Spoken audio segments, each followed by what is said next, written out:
welcome back to another episode of Not Another Fucking Elf, our detailed Lord of the Rings character guide podcast, hosted by Lord of the Rings nerd Paul Ridd. Hello. And me, Catherine Bray, equally a massive fan of Lord of the Rings. So it's another podcast, even though there are so many podcasts in the world. Why?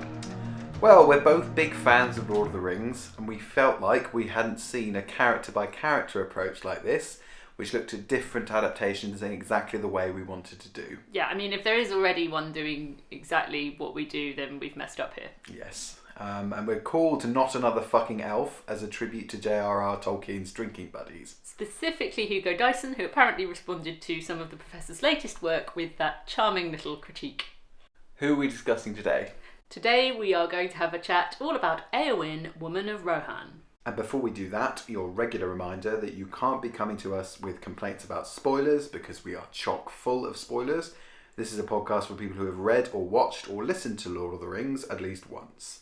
So, don't be coming complaining that you didn't know and you didn't want to know the big reveal that Dernhelm was Eowyn in disguise. Oops, Absolutely don't. Already told you that. Don't come to us with that complaint. Should we get started? Let's do it.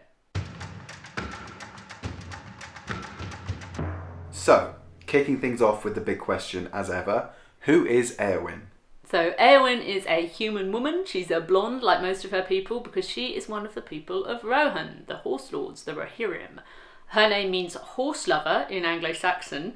We meet her in the Two Towers where Gandalf, Aragorn, Gimli and Legolas go to see her uncle Theoden, the king at Meduseld, to try to get him to do something about the traitor Saruman. Yes, and we also meet her brother Eomer, who's a captain of Rohan, and her stalker Wormtongue, the crooked advisor to the king, who is actually Saruman's inside man. And she basically fancies Aragorn from the word go. He's clearly a big hunk of a lad, and I feel like she's related to most of the men she's met so far in her life, apart from Wormtongue, who, you know, like the clues in the name, he's not the one. So Gandalf manages to free Theoden from enslavement, and that kickstarts the whole war resistance to Isengard. While Theoden and his lot confront Saruman's army at the Hornburg, it's up to Eowyn to look after the people of Edoras in the White Mountains. But she is keen to get involved in the action though. So when Denethor appeals to Theoden for assistance in fighting against Mordor, she has this big scene where she implores him to let her fight. Oh. He won't let her, so instead she disguises herself as a male rider called Dernhelm, which is in Old English, Dern means concealed, apparently. Lovely. And she rides into the battle with the riders of Rohan, with Merry on her horse, Windfolar, and heads to Minas Tirith. And then at the Battle of Pelennor Fields, she ends up in a big showdown with the Witch King of Angmar, and in a combined effort with Merry, brings down first his flying steed and then the Witch King himself. A conflict that results in her getting her arm broken. Yeah, it's a particularly sort of gnarly encounter.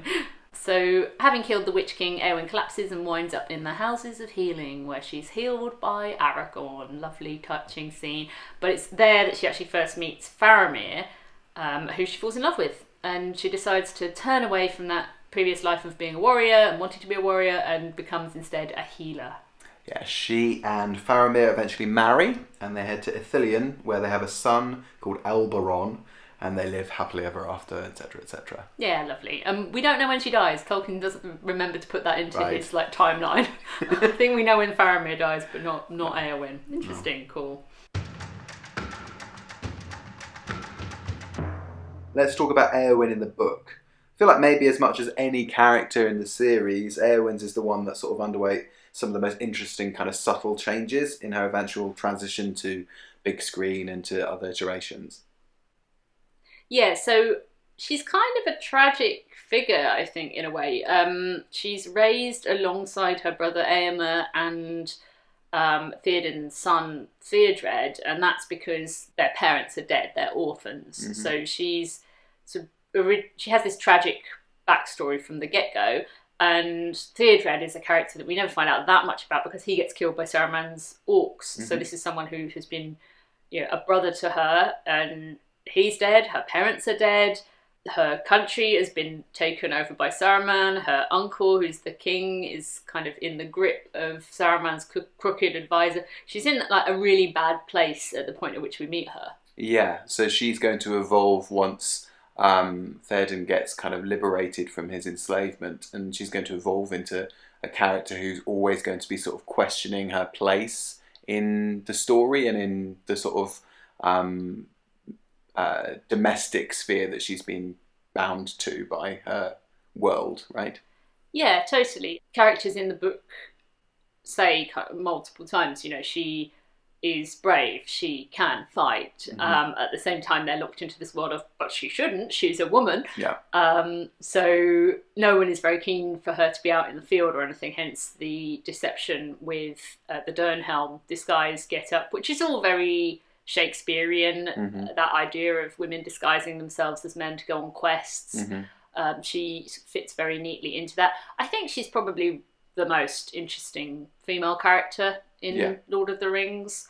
Not that there are like loads to choose from or anything. Slim pickings, I suppose. We'll do our big Rosie Cotton episode later. But yeah, she wants to be a warrior, and it's interesting. I think through the kind of lens of modern day 2022 storytelling, we feel like, let her be a warrior, that's amazing. And then this ending where she changes her mind and wants to be a healer and look after plants and live the sustainable life with Faramir in Ithilien, that kind of feels like a letdown. But I don't know that it should. It's kind of, I think it's kind of nice that she doesn't want to kill things anymore. She wants to become a healer. I mean, I'd rather be a healer than killing things, but I guess that's in real life. In a story, the people who go out and kill things are generally the more exciting. So I guess that's why it feels a bit of a disappointment that she does that kind of I want to be a stay-at-home mum vibe. It's weird, isn't it? Because obviously J.R.R. would look down upon any reading that wasn't just a literal interpretation of the text. But forgive us, J.R.R., if we do this for a moment. The idea of a woman who is thrust into a military context and then returns to a domestic life after that can't help but kind of conjure up images of the land girls in World War II. Yeah, absolutely. There were nurses on the front line and drivers on the front line. Women were involved in the war that, although Tolkien kind of denies that it's not about World War II. It's not about World War One. One is the one he fought in, right? Yeah, but 2 is the one that's concurrent to him writing. Yeah. Sorry, and land girls as well. Yeah. So anyway, he's like, it's not about any actual human war. Like, I wasn't, the ring is not an analogy for the nuclear weapons that were developed in the 40s. Yeah. But obviously at the same time, and I think he does accept this, the life that a writer lives functions kind of like the soil that his stories grow from. And I think for sure you see that with Eowyn, that idea of women who, due to their circumstances, have kind of stepped up to the plate and done a lot of things that historically they haven't done before. And then that idea of going back home again and being a good wife does sort of feel like it's going to be less exciting. Yeah, it's strange, isn't it? Because I suppose she has one of the big confrontations with one of the big villains in the story, but actually in the book, that aspect of the story kind of just gets a bit brushed under the carpet, doesn't it? She doesn't even get to reveal that to Theoden. Like, Theoden doesn't even find out that she did this amazing thing with the Witch King, or, combined with Merry, because Merry's with Theoden when he dies rather than her. Yeah, and that's, I think, really sad and a bit less Hollywood, that idea that her uncle never even knew that she was out there on the field with him, and arguably did something even bigger and bolder and braver than he did. She chops off the head of the winged beast, and I think the way I describe it in relation to Mary in the book is that she's a bit like, stick with me because I don't really know football, but the guy who passes the ball to the person who then kicks the ball into the goal. Like, she does the assist, I believe it is called. Mary's the striker. Yeah, exactly. Okay. Yeah, I can go with that. That's fine. Yeah. Let's talk a little bit about her relationship with Aragorn and how that functions in the story. Yeah, because it's interesting, isn't it? It's always portrayed as like, oh, she's in love with Aragorn, she fancies the pats of him. But I think there's a fair degree of hero worship there as well. She's really concerned with the nobility of her house and really feels the sort of dishonour of her uncle becoming like this super aged guy who's listening to Wormtongue And the dishonour of that, I think, is so important to her character that when Aragorn comes along, a noble king who can rescue them all and will be king of Gondor, part of what she's attracted to there is who he is. It's this sort of hero worship fan thing as much as like, oh, this should be my boyfriend. Mm-hmm.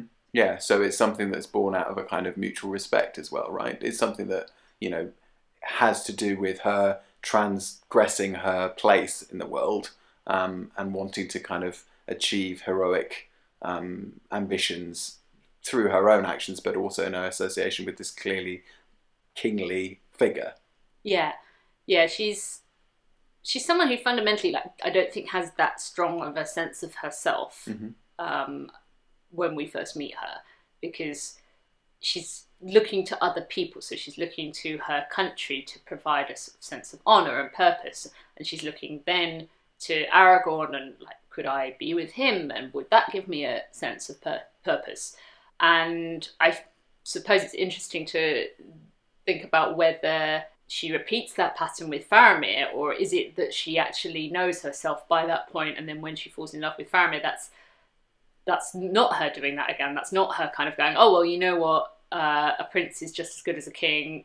Or sorry, not a prince, but a steward's son, the steward of Gondor, like that's almost as good as a king. I'm going to take second best. Is it that, or is it that she actually comes to understand herself during the period she spends in the Houses of Healing, and that at that point she then falls in love with Faramir because she's kind of done the work, as people say. I mean, she hasn't been to a therapist, but she's done some self-therapy by then. The Houses of Healing as a sort of Tolkien-esque space of therapy. It's like a retreat. Yeah. It's not yoga, I don't think, but it's that kind of vibe. But also she shares a lot in common with Faramir, doesn't she, at that point in the story? Like, they're both literally healing and also suffering from grief. And both people who've been overlooked. She's been overlooked because she's a woman, and so her brother has been the one going out on kind of the sexy missions. Faramir has been overlooked because he's got this kind of incredibly strong brother in Boromir who's older and supposedly hardier. Although, I don't know, Tolkien dances a bit of a dance with that, because at the same time he portrays Faramir as incredibly heroic and like learned and wise, and at a certain point it's like, okay, Tolkien, so in what ways is he actually, the beta? He's not really. No. He's just as good as Boromir, but everyone around him, I think, particularly his father anyway, has perceived him as lesser, so he's had to deal with that, and Eowyn's also had to deal with that. So they kind of have a lot in common in those terms. Well, that's nice, isn't it? Because it kind of maps up with some other kind of power dynamics in the rest of the story, doesn't it? It kind of finds so many instances in the story where certain characters feel like they sit slightly below the hero of the story. So Sam in his relationship with Frodo, and other characters who sort of sit slightly below the main hero line, and they feel that sort of torture in various different kind of ways. Yeah, that's really perceptive. I think there's a lot of that status stuff going on. And again, Tolkien is operating in a society and has a backstory himself where there's a lot of that going on. About his wife, people didn't want him to marry her because she was perceived as below him in social status. And he's not from quite the typical Oxford professor background either, but becomes an Oxford professor. So there's probably a lot of negotiation of status that he was having to do. I know as well that his wife didn't fit in with like the other Oxford Don wives and felt kind of quite out of it. So I think there's a lot of attention to those kinds of ideas of like, am I above or below this person, and how do I fit in here, and will people accept me? It's interesting though, just coming back to this idea of her transition from a kind of aspiring warrior, aspiring hero figure, to someone who embraces a life of healing and wifedom and motherhood. That's quite a difficult thing to square with a kind of modern sensibility, or like a modern idea of female empowerment, isn't it? Yeah, and I guess we're conjecturing a bit about the motherhood, because we know that happens from the timelines at the end of the Lord of the Rings. We know that she and Faramir have this son, but it's not dramatized. So for all we know, she was miserable and depressed and actually didn't enjoy. But we just can't say. We can't say how she experienced that. I think So there's this key line in the book which says, "Then the heart of Eowyn changed, or else at last she understood it, and suddenly her winter passed, and the sun shone on her." And I think, yeah, do we think it's the heart of Eowyn that changed, or is it that she understood her own heart? Because Tolkien doesn't give us a judgment call on that. Mm-hmm.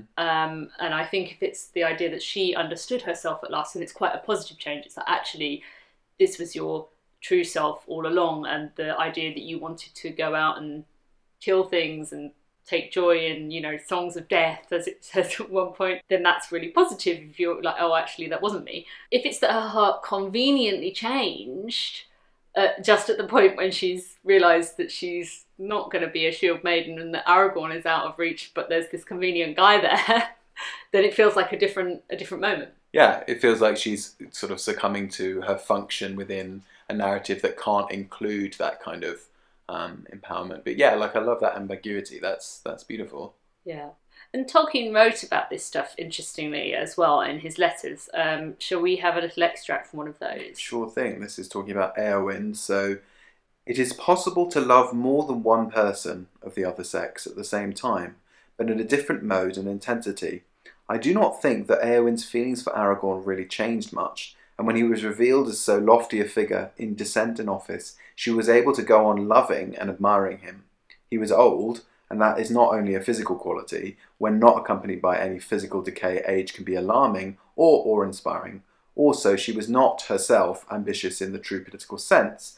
Though not a dry nurse in temper, she was also not really a soldier or Amazon, but like many brave women, was capable of great military gallantry at a crisis. So that goes exactly back to what you were saying about the kind of the land girls in World War II and so on, that idea that any of us, and actually I think that sort of steps outside of predetermined gender roles, anyone is capable in a crisis of actions that don't define their core personality during a more normal time. Yeah, for sure. It opens up the possibility that it's just circumstantial rather than predestined, which is, at odds in a way with a lot of the other characters in the story. Yeah, and I don't think it takes away from the idea that her actions are incredibly brave. If anything, they're braver because that's not your everyday, I'm just like this. It's like in a time of need, you can step forward. It's much more like what happens with Frodo, who is not but a nature, this heroic adventurer, but the circumstances demand that he steps up to the plate. So I think it's similar with Eowyn. So again, you've got that lovely mirroring, haven't you? You've got like a real contrast between what the hobbits do and what their function is in the story versus the more grand, sort of predetermined cycles that all of the more heroic, conventional human and elfish characters are going to go through. And that's why she's such a good match for Faramir, because he also has that lovely speech about like I don't love the sharpness of the sword for the sake of it. I love the things that our military is able to protect. Like, I'm not actually into the fighting, but I do believe that we need to guard the realm and all of that. There's another interesting bit in the letter where he kind of, which I think is unusually personal for Tolkien, where he responds to the criticism that some people levelled against him for the speed with which Eowyn and Faramir fall for each other. Shall we have that letter as well? Sure thing. In my experience, feelings and decisions ripen very quickly, as measured by mere clock time, which is actually not justly applicable, in periods of great stress, and especially under the expectation of imminent death. And I do not think that persons of high estate and breeding need all the petty fencing and approaches in matters of love. This tale does not deal with a period of courtly love and its pretences, but with a culture more primitive, less corrupt and nobler. Yeah, so that idea that when Eowyn and Faramir are in the Houses of Healing and fall for each other, that's when everyone else is off in Mordor, and they don't know how that's going. It's probably going to go badly. Probably everyone they love is going to get wiped out, and any day now the forces of Mordor are going to appear over the horizon and completely fuck over the city. So yeah, those are the kinds of circumstances where people get busy emotionally. Yeah. So it's more like the circumstances under which people married very quickly during World War II, knowing they were going to die the next day or whatever. Exactly. And I think he's also got a little bit again of his sort of personal biography in there, because he and Edith, his wife, they fell for each other incredibly quickly. They were living in the same boarding house, and that idea that, actually we didn't need a long back and forth. And I think it's a critique of the sort of suburban idea of you had to be stepping out for a certain amount of time, and then you had to be, you were courting, and you had to ask the parents for like all of that. Those sorts of stages, I think, is what he's referring to when he's talking about the petty fencing and approaches. He's like, if you love someone, and it can be really fast. Yeah. So some slight changes in the evolution of the story, as so often happened. As I understand it, originally Tolkien envisaged Eowyn marrying Aragorn, in fact. Yeah, and I'm not sure whether the idea would have been to have Aragorn be in love with Arwen and then decide that actually he can't be with her, the whole elf-human thing is too much, or whether she would have decided that wasn't going to work out, and maybe a heartbroken Aragorn would have ended up with Eowyn, or if this was kind of before the whole Aragorn-Arwen thing even occurred to Tolkien, and that this, was just a much earlier concept.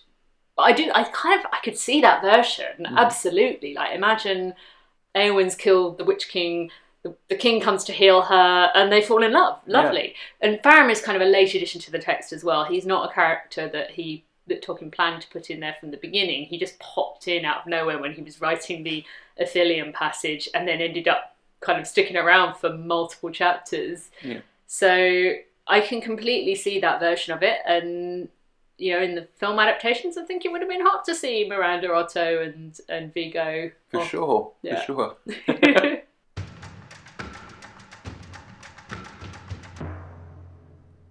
So moving on to the various oral and visual adaptations of Lord of the Rings, let's talk about Eowyn in the various different iterations that came forth.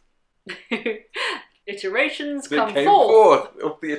No, I love it. Yeah, as ever, 1955, lost BBC radio version. Just I don't know why. One out for this version. Why time. We mention this every week when it's going to be impossible always to listen to any clips from it. I suppose I hope that maybe someone hears this podcast and thinks, God, my granddad used to work for the BBC. I think he's got some old tapes up in his attic that he might have. What if someone somewhere has a copy of this? I would be so thrilled. I know it's wildly unlikely. Also, it's likely to have been pretty terrible, right? Like, in terms of how horribly Tolkien took against it. Oh, for sure. But he would have been like that about most adaptations, I think. I'm curious what he would have made of the Peter Jackson version. I think he would have been focused on the changes that he wasn't into, and probably more than the kind of bits that were faithful and that he liked. Yeah. But anyway, in that lost version from the BBC in 1955, Eowyn was voiced by an actress called Olive Gregg. A lovely name, Olive Gregg. Lovely name. She was apparently a minor film and TV actor from South Africa. Then you've got 1978 Ralph Bakshi animated Lord of the Rings. For a moment I was like, well, she's not in this, is she? But then I remembered you do see her. She doesn't get to say anything. She doesn't say anything at all. Yeah. So all in all, a pretty pitiful show out for Eowyn in that version. That's it. Just not really a big force in the Bakshi. No. She's there. Kinda. So let's talk a little bit about the 1979 Mind's Eye American radio adaptation of Lord of the Rings, in which Eowyn is played by an actress called Karen Hurley. So yeah, did some digging. I'm not sure if I'm besmirching the reputation of a completely different Karen Hurley. I apologise profusely. But if it is the same Karen Hurley that is findable online, she's an actress who did some acting in the 1970s, but somehow also then later became an apprentice editor on Gladiator and Black Hawk Down. So if it is that Karen Hurley, then that shows a huge range. And even if it isn't, I just want to shout out to career changes in the film industry, because that is a wonderful transition. And to have been an editor on Black Hawk Down, one of the most frantically edited films I've ever seen, that's range. Perhaps the Karen Hurley who edited or assistant edited Black Hawk Down can get in touch and let us know definitively whether she is or isn't Eowyn from the 1979 Mind's Eye radio adaptation of The Lord of the Rings. Well, quite. And if she is not, huge apologies and shout out. Okay, let's have a listen to the work of Karen Hurley in the 1979 Mind's Eye radio adaptation. So this is a clip where Eowyn is waking up after her battle with the Witch King of Angmar. She's been healed, so she's obviously feeling a bit fragile. The work of Karen Hurley in the 1979 Mind's Eye adaptation. Eowyn? Eowyn? Eomer. Oh, what joy is this? For they said you were slain. Nay, but that was only the dark voices in my dream. How long have I been dreaming? Not long, my sister, but think no more on it. I'm strangely weary. I must rest a little. But tell me, what of the Lord of the Mark? Oh, lass, don't tell me that was a dream, for I know that it was not. He is dead, as he foresaw. He is dead, but he bade me say farewell to Eowyn, dearer than daughter. He lies now in great honor in the citadel. And what of the king's squire, the halfling? He lies nearby, in this house, and I'll go to him. Eomer shall stay for a while, but don't speak yet of war or woe until you're made whole again. Great gladness it is to see you wake again to health and to hope, so valiant a lady. To health? It may be so. But to hope? I don't know.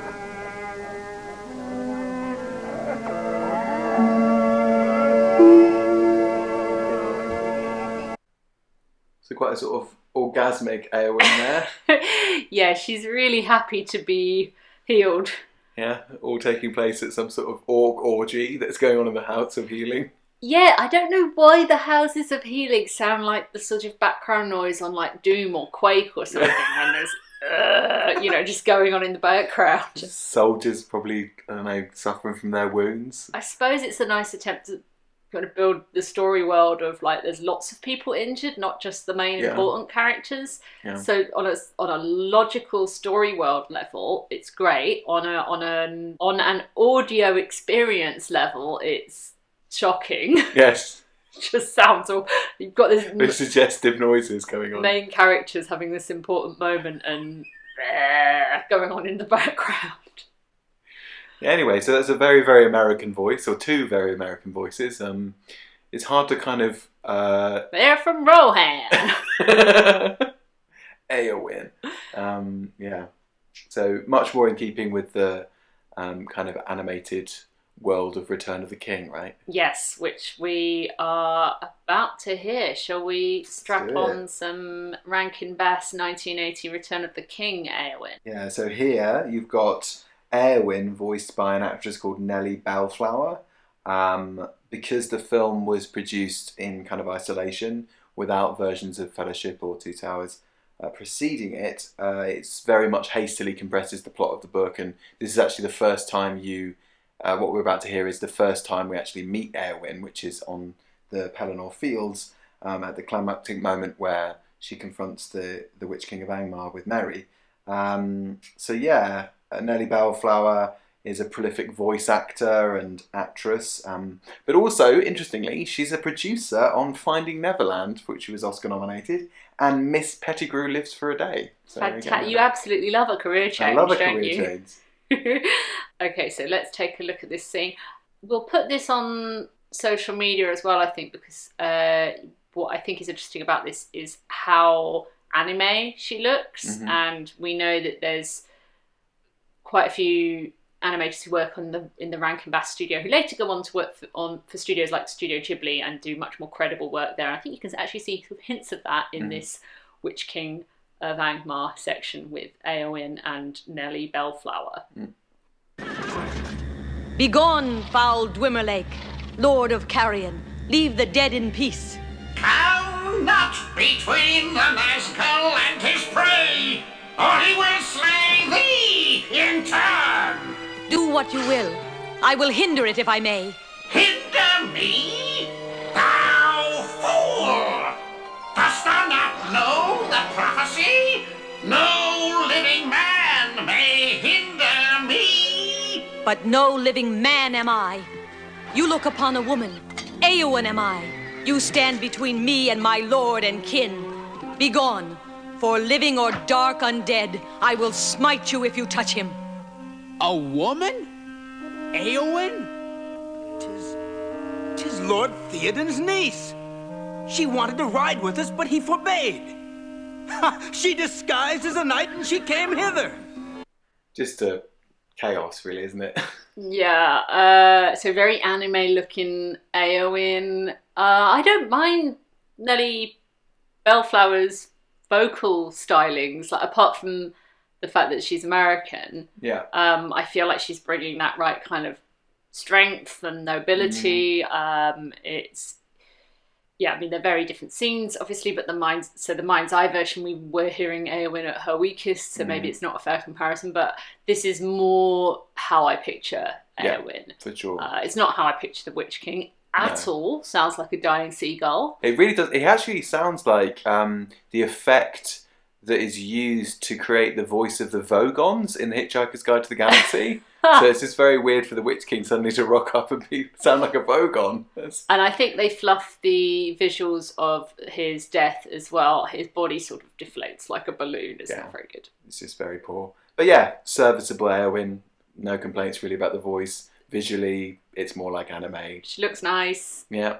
So should we move on to the much more well-received, much more loved 1981 BBC radio adaptation in which Ellen Jenkins plays her. I have never heard of Ellen Jenkins. No, she's a minor TV actor. I could find her playing a few roles as cops in shows like Morse, but yeah, nothing very much more than that. Okay, so that feels like some continuity. Eowyn's kind of in that authority, military. Yeah, adds to the weird Morse Lord of the Rings universe with Peter Woodthorpe's role as well. Yeah, lovely. Okay, so this is Ellen Jenkins in the 1981 Radio 4 adaptation of Lord of the Rings. Begone, foul Dwimmerlake, Lord of Carrion. Leave the dead in peace. Come not between the Nazgul and his prey, or he will not slay thee in thy turn. He will bear thee away to the houses of lamentation, beyond all darkness, where thy flesh shall be devoured, and thy shriveled mind be left naked to the lidless eye. Do what you will, but I will hinder it if I may. Hinder me, thou fool! No living man may hinder me. Behold my face, Lord of Darkness. No living man am I. You look upon a woman.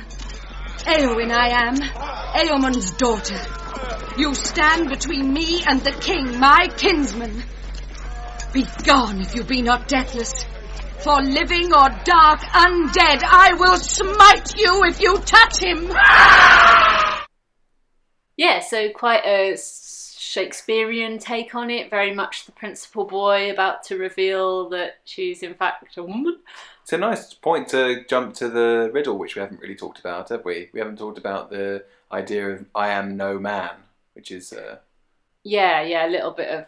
Shakespeare ref itself, isn't it? Slippery, but also, he's also taken down by a hobbit who is also no man, so it works for both of them. Yeah. Ooh, clever. Very clever.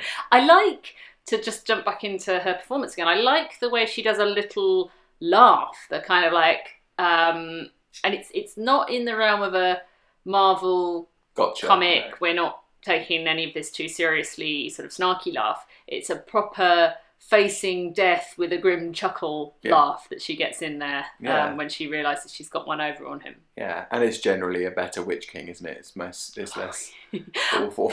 After old Squeaky Boots, we'll talk about him in our Witch King episode, but I think the BBC version is superior to the Rankin Bass version. I feel like that's a sentence I'm going to say a lot in this podcast series. Between that version and the eventual Jackson film, there is also, of course, the Rob Inglis 1990 audiobook version. Bobby Inglis, my man, so this is the first time that we're looking at male audio book narrator doing a female voice. Obviously, we're going to look at that again a little bit later on with Mr. Andy Serkis, but here's our first stab at it. Here is Rob Inglis. Here is Eowyn and Aragorn having a little chat before Aragorn goes off to enable the dead to fulfill their oath to his forefather Isildur, and Eowyn is not really liking what she's hearing in this scene. Aragorn, she said, why will you go on this deadly road? Because I must, he said. Only so can I see any hope of doing my part in the war against Sauron. I don't choose paths of peril, Eowyn. Were I to go where my heart dwells, far in the north I would now be wandering in the fair valley of Rivendell. For a while she was silent, as if pondering what this might mean. Then suddenly she laid her hand on his arm. You are a stern lord and resolute, she said, and thus do men win renown. She paused. Lord, she said, if you must go, then let me ride in your following, for I am weary of skulking in the hills and wish to face peril and battle. Your duty is with your people, he answered. Too often have I heard of duty, she cried, but am I not of the house of Eorl, a Shieldmaiden, and not a dry nurse? I have waited on faltering feet long enough. Since they falter no longer, it seems, may I not now spend my life as I will? Few may do that with honour, he answered. So basically you're getting the standard English thing when there's a female character speaking, where he'll put on a slightly higher tone and it would be slightly more staccato. It sounds like I've got beef with Rob Inglis. I absolutely don't. But when we're talking about this in contrast to some of the other versions, and particularly when it comes to a contrast with the Serkis version, you're not getting a huge amount of variation between Aragorn and Eowyn in the scene in terms of... It's a man reading you the book. It's not like a big performance. It's that nice little quote that we've referred to in our readings from the Tolkien letters, where Tolkien talked about her not being a dry nurse. She says it herself. I guess that's in contrast to a wet nurse. That's people who breastfeed, right? So she's not like someone... She's saying... She's looking after babies, but she's not giving them a tit. But she's also saying she's not doing that. So... Yeah, well, she's saying she's not that. Let's move on. Let's move on from dry nurse. Dry nurse, yeah. A dry nurse. That would be that, wouldn't it? It would be like just being basically a babysitter. Yeah, I guess. So she's not a babysitter. Cool. Then we move on to the probably best known interpretation of Eowyn, the Peter Jackson, Miranda Otto collaboration on the character. Is that the right way to put it? Miranda Otto, relatively sort of fresh-faced new actress, the daughter of Barry Otto, who's a bit of a legendary Kiwi actor. Barry Otto is in the Dolph Lundgren Punisher, amongst other films. Anyway, yeah, so she hadn't really done a lot at this point, and was cast having also Jackson having previously sort of flirted with the idea of potentially casting Uma Thurman in that role, apparently. Yeah, I think she was offered the role and felt like at that point in her, I think she maybe just had a baby, and it would have meant missing the first year of the baby's life, something like that, being away in New Zealand. But she's also said she massively regrets it, so I don't know, is that a critique of that baby and what it was like to spend the year with fuck them? That baby. So anyway, Uma Thurman did not play Eowyn. The role went to Miranda Otto. Miranda Otto was actually one of the first interviews I ever did in my early career as a film journalist. Oh, wow. not about Lord of the Rings. It was, the notional reason was she's also in the Tom Cruise War of the Worlds. Yes, of course. She's the ever-suffering ex-wife, isn't she? That's the one, yeah. So we had a little telephone interview. I think I was 21 years old, baby Catherine, and I had written down the wrong day. So we were all out at lunchtime celebrating the managing editor of the magazine I worked for's birthday with like a ridiculous amount of beer, and I got this phone call from the PR saying, "You're meant to have called Miranda Otto 20 minutes ago, where are you?" Oh God. So I had to run up the hill and into the office. I hadn't written the questions yet and just do this interview on the fly. Considering the circumstances, it went all right. Miranda Otto was absolutely lovely. She kept giggling, she kept laughing at me. I don't know what that says about... Were you drunk, Catherine? Yeah, I was, yeah. I asked her if she'd ever had a Cornish pasty. That's the only question I remember asking her. Really kind of terrible. Had she had a Cornish pasty? Yeah, I think she had. Because there was something she'd been filming in Cornwall. That's where the question came from. Oh wow, okay. Possibly part of... It wasn't a complete non-sequitur. It wasn't just out of nowhere panicking, have you ever had a Cornish pasty? Although, nice question to ask people. Yeah, a bit of a break from the usual shit you probably get on the junkets. Yeah, exactly. Yeah, it went all right. I didn't get fired, but I think they were probably questioning their decision to hire me in the first place at that point.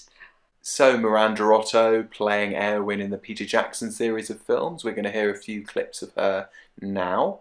Yeah, we've got a couple of these. I think Jackson is on the record as saying they weren't 100% on how they were characterising Eowyn. And I think you can see that in the clips that she goes through sort of different tones. And Miranda Otto is an excellent actor. I don't think it's about her not deciding what she's doing with the character. I think she was directed to try different things with it. So we're going to have a look at a scene now that's infamous from the extended Two Towers, where she is offering Aragorn some stew that she has made that plays into this trope of, I guess, warrior women can't cook.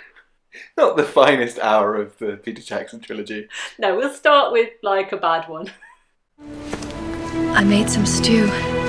It isn't much, but it's hot.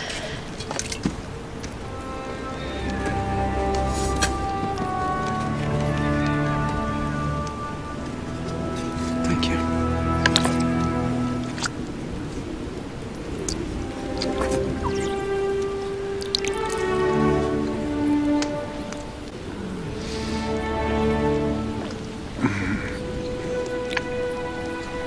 It's good. Really?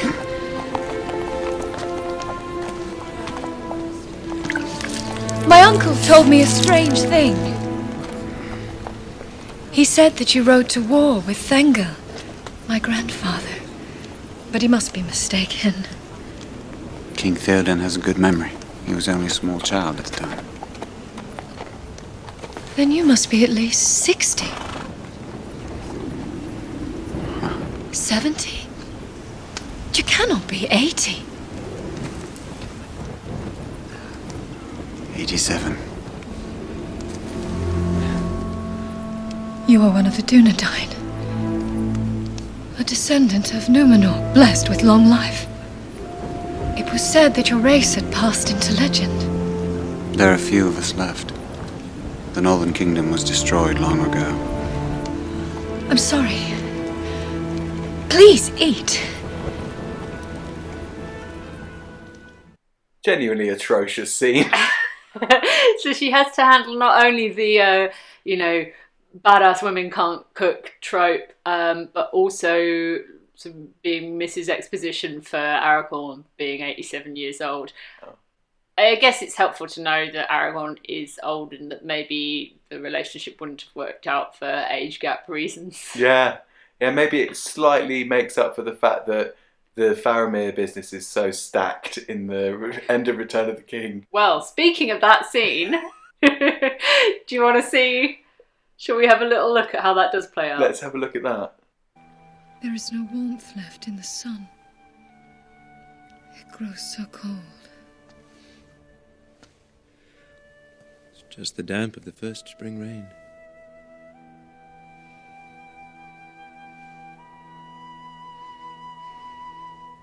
I do not believe this darkness will endure. Maybe it also just gives us a little bit more that we're lacking in the end of Return of the King and the development of the relationship with Faramir, which is so sort of relegated at the end of the film. Yes, yeah. I think if you're watching the theatrical cut, all you get is they're sort of suddenly holding hands at the coronation of the king. Let's dig deeper into that Aragorn Eowyn stuff, because the way that Jackson uses it is almost Eowyn's curiosity is a way into talking about Arwen and clarifying that relationship a bit more. Like, I remember in the publicity at the time as well, this idea of it being a love triangle was played up in a slightly more Hollywood way than it unfolds in the book.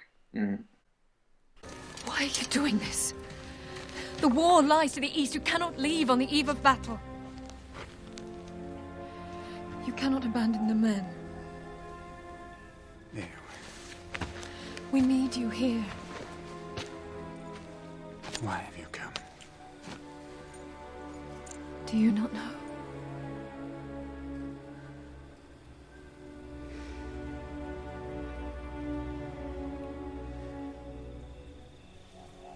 It is but a shadow and a thought that you love. I cannot give you what you seek. And then there's a similar scene where she's talking to her uncle Theoden, and again being told to stay behind. You must lead the people to Helm's Deep, and make haste. I can fight! No! You must do this. For me. So the final interpretation that we're going to look at is Andy Serkis's 2020 audiobook of the whole of Lord of the Rings. And he generally takes inspiration from what people were doing in the Peter Jackson films that he was in, obviously, so it's his castmate, so that always feels like a nice little shout out. Yeah. He doesn't do that so much with this character, like he's not doing a Miranda Otto impression. Shall we have a little... Yeah, let's have a listen. Shall I always be chosen? She said bitterly. Shall I always be left behind when the riders depart? To mind the house while they win renown, and find food and beds when they return? The time may come soon, said he, when none will return. Then there will be need of valour without renown, for none shall remember the deeds that are done in the last defence of your homes. Yet the deeds will not be less valiant, because they are unpraised. She answered, all your words are but to say, you are a woman, and your part is in the house. But when the men have died in battle and honour, you have leave to be burned in the house, for the men will need it no more. But I am of the house of Eorl, and not a serving woman. I can ride and wield blade, and I do not fear either pain or death. So Andy Serkis's take on Eowyn, not really doing a kind of an impression of a woman, just softening his voice a bit, a kind of classic strategy for male audiobook recordings with female characters. It's nice though, I think he gets a lot of soul into it. Yeah, unlike English, it feels like there's actual kind of differentiation a bit more there. Maybe it's also because of the rhythm that he does and the kind of the time that he takes to actually perform the lines in a way. You're absolutely on one with English today, aren't you? Slagging the man off. Poor Rob Inglis. It's such a lot to read. I know. I was reading about it, and there's an account of Rob Inglis that says that they recorded it in some sort of fevered couple of months. So I don't know. maybe Serkis had a bit more time. Yeah, I've seen the interviews that HarperCollins put out. For some reason, they're in black and white. These classy video interviews with Serkis, probably because it's literary, and he's in a lovely booth. One thing that he does that's quite interesting is he positions himself slightly differently depending on which character he's doing. So, you know, maybe he's sitting up here for Aragorn, or like down here for Gimli. So we've talked about Eowyn in the book, we've talked about her iteration in various media. We've talked about what she means as a character, her significance as the only kind of really active female character in the story. Before we go on to our favourite thing, the game, perhaps we could just sort of wrap up with some lasting thoughts on her function in the story. Yeah. For me, something I think that's powerful to think about with her, and we know that Tolkien was not mad on doing the kind of here's your biography and then here's where that pops up in things that you've written. But I do think it's interesting with respect to his female characters and how they reflect his relationship with his wife. It's quite well known that he kind of conceived of Beren and Luthien Tenuvial as a little romantic parallel for himself and Edith and the time that they loved to spend in the countryside together. I think there's also this idea of Eowyn in there as well, because Faramir is the character that Tolkien said that he identified most with himself. Oh, wow. Okay. So the guy that, like we said earlier, doesn't love, the sword for its brightness and sharpness, but loves the things that it defends. That's how he felt about his role in things like the war. It was sort of necessary to do this to protect your country, but not in a kind of flag to Praetoria, gung-ho, Winston Churchill kind of a way. And Eowyn, when she talks to Faramir about, wouldn't you rather find a woman of Gondor who's kind of on your own level, that feels very Edith, who was from a different social class and people didn't all approve of the match. So I think Faramir and Eowyn, there's a little parallel there with Tolkien's own biography, which is kind of cute. Yeah, that's very cute. It's difficult to kind of separate out this character from perhaps the kind of endless discourse about strong female characters and what they mean and what they should function as and how they should behave and what they should do. But I don't know if you think maybe the original text is perversely more progressive than the film. That feels like the conclusion that we're coming to. I think so, in a way, and it's just because her interior life is somewhat more rounded out, and you get this idea of her as someone who goes through these series of emotional peaks and troughs, whereas I think it's slightly flattened in the kind of Peter Jackson version, certainly. Anything where you're adapting the text directly, obviously you do get all of that stuff. This idea that Wormtongue had poison for other ears than just Theoden is a really nice and powerful moment in the Eowyn story. The idea that she was feeling, there's those classic lines, what is the House of Rohan but a thatched barn where brigands drink in the reek, all of that stuff.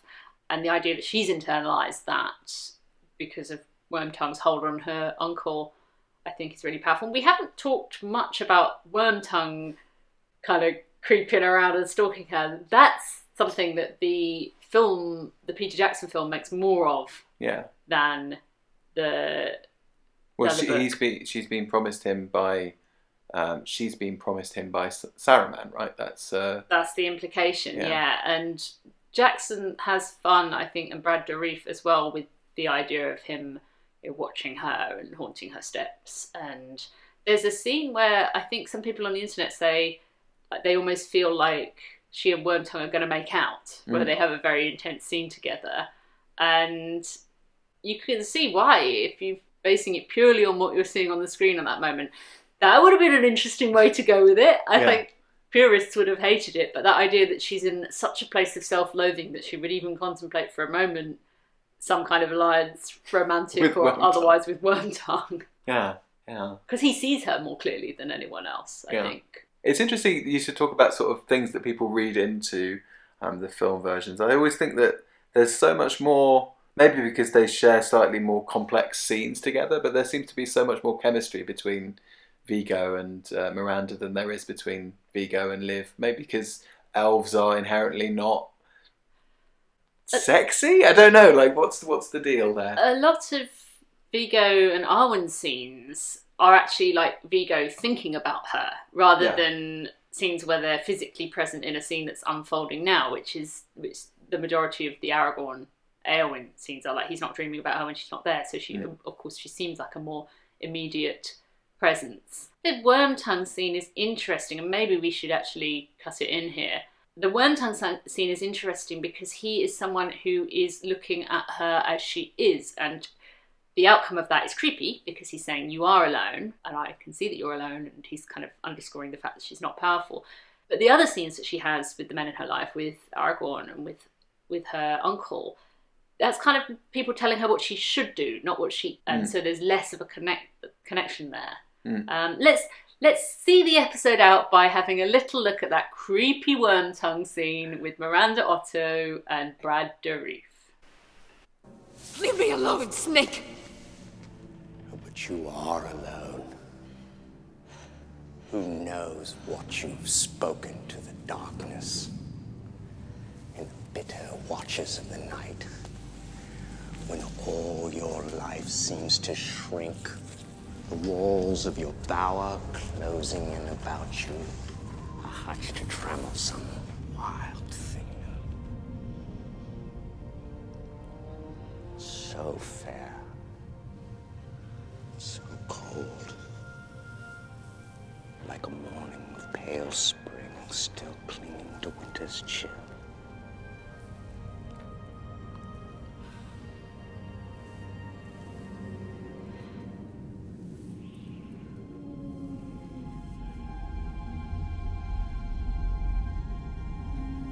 Your words are poison.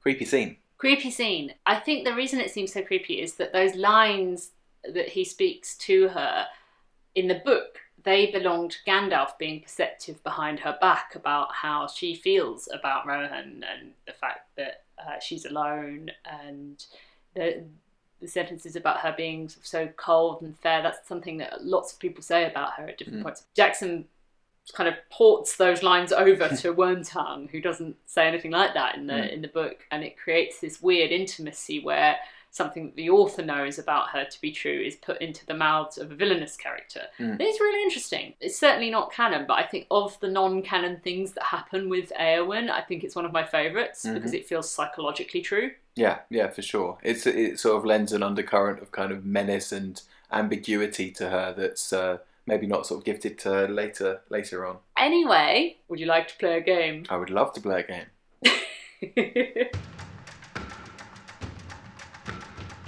Yeah, it's finally time to play the page off, possibly my favourite part of the podcast that we do together, Catherine. And do you want to explain how we play this beautiful game? The beautiful game is the page off, yes. So we read out a randomly generated quote from The Lord of the Rings, and then we try to guess what page it comes from. If we are lucky and skilled enough to guess the exact page that it comes from, we would score 0. If, say, you're 50 pages off, you would score 50 points. So the aim is to score as few points as possible. Beautifully explained. I will say at this point that we are significantly far apart in terms of our scores. I have total humility about this, and I know I will one day rule, but at this point I'm very far behind you, aren't I, Catherine? Yeah, and he's not bitter about it. So we're keeping a running score across the podcast series, and at the current point in time I'm on, 239 points. And Paul, what's your score so far? I'm afraid it's 400, Catherine. A nice flat number. That's one way of thinking about it. But yes, 400 points to me, 239 to Catherine. And the aim is to score as few points as possible. I think that just bears repeating. Yes, it bears repeating that the aim is to very much score as few as possible. So shall we crack on and randomly generate a quote? Let's do it. So as ever, we're using the site happycow.com, but I expect there's lots of other sites out there where you can randomly generate a Tolkien quote. And so here we go. So we now have the quote. Do you want to read it out, Catherine? Okay, so the quote in question is, "Mercy," cried Gandalf, "if the giving of knowledge is to be the cure of your inquisitiveness, I shall spend all the rest of my days in answering you. What more should you like to know?" Oof. So I think he's talking to a hobbit. Yes. That's pretty clear. I'm just trying to figure out whether he's talking to a hobbit very early doors or if it's something along the way. Because that is a division of about 600 pages. That's a remit. True. Yeah. I think I know who he's talking to, and therefore where in the book it's situated. One of the slightly unfair aspects of the page off is who goes first each time, of course. Exactly. So I'm thinking that he's talking to... Oh, God, because I feel like it's... It's like Merry or Pippin rather than Sam or Frodo. Yeah, I think it's Pippin. So... I mean, it might not be, but I think it's giving me Pippin and Gandalf on their, like, two-guy adventure. Yeah. So it's giving me Return of the King. But what if it's Fellowship and then I'm down 800 points? Well, look, I will be too, because I'm also saying later in the book. I think it could be Towers though, because Pippin riding off with Gandalf. When does that start? That's like after the Palantir fuck up on Pippin's part. And I think it's when Pippin's galloping along with Shadowfax and Gandalf is reciting ancient rhymes under his breath, all about 7 stars and 7 stones and 1 white tree. I think this is that conversation. Of course, I could be wrong, and I still have to place that conversation in terms of page number. Fuck it, I'm going to go 650. 650. 650. Sounds like a strong guess to me. If I wanted to be a real dickhead right now, I could just guess the same as you, because then any gains are neutralised, because we would get the exact same score for this round. Strategy. Might be more fun to maybe just guess off by a few pages from me, so there's a bit of a spice to it. Yeah, so I'll either extend my lead by a little bit, or you'll eat away into it, which will make for a more exciting final round if we're closer. Okay, yeah, I'll do that. I'm going to guess 700. Okay, so 650, Paul's guess. We've landed in Faramir country with Sam and Frodo. If we had a better memory across the season, we would do... Well, that's probably the fucking, I prefer swords and the purpose behind them rather than the actual swords themselves shit. That's probably the same, isn't it? That was weeks ago, though. Can't be expected to remember this stuff.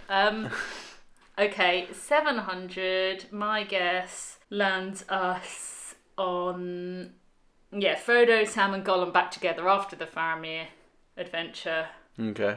They're just about to go into Shelob's lair. Fantastic chapter. Oh my goodness, so exciting. It happens on my birthday, actually, in the chronology of The Lord of the Rings. 12th of March is Shelob's lair. Incidental detail for you. Just trying to stave off the moment where I realise how many points Any of our listeners who are invested in identity theft as well will like to know Catherine's birthday. You don't know how old I am. That's true. 21. Exactly. Okay, so where is this actual quote from? I think I'm right about the conversation it's from, though. This Palantir Gandalf business. Aha. Okay, so yes, we're correct about the conversation that's taking place in. It is indeed Gandalf talking to Pippin on page 584. And he's getting a little lecture about having used the Palantir, and Gandalf's giving him lots of good answers about various bits and bobs. On the previous page is the 7 stars and 7 stones and 1 white tree. Nice.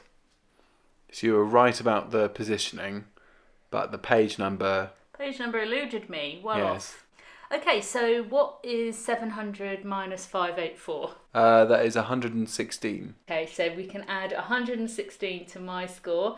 Come on, Mr. Bass. 355. 355. Okay, so I'm on 355. And Paul... I said 650. Oh, yeah. So it's 66. So it's 466. Paul's on 466. The gap is narrowing. The gap is narrowing. I'm worried. All to play for. Until next time when we play The Page Off. The Page Off. Thank you for listening to Not Another Fucking Elf, a Lord of the Rings character guide podcast by me, Catherine Bray. And me, Paul Ridd. We are a self-produced podcast, so please follow us at Not Another Elf on all good social media platforms. And it would be great if you could give us not 1, not 3, not 7, but 5 stars for Mortal Podcasts on your podcast app. Thanks to Tommaso Alietti for handling our digital bits and bobs, Anthony Ing for our jingle, Charlie Shackleton for our cover art, and anyone else who helped us out along the way. Much appreciated. All clips are copyright their respective copyright holders, and we strongly urge you to go out and buy the 1978 Ralph Bakshi Lord of the Rings, the 1979 Mind's Eye radio adaptation, the 1980 Rankin Bass Return of the King, the 1981 BBC Radio Lord of the Rings, 2001 New Line Peter Jackson Lord of the Rings, and the 1990 Rob Inglis and 2020 Andy Serkis Lord of the Rings audiobooks, both from HarperCollins. And buy the book. There are so many nice editions of the book out there. We also recommend the Humphrey Carpenter biography as a starting point if you're curious about the life of the man himself, and the collected letters, also collated by Humphrey Carpenter with Christopher Tolkien. Make sure you subscribe so you don't miss next week when we're looking at a character who doesn't have any lines. That's your clue for next week. This has been Paul Ridd. And I'm Catherine Bray. And that's it for now. That's the end of the podcast. And now I think I'm quite ready for another adventure.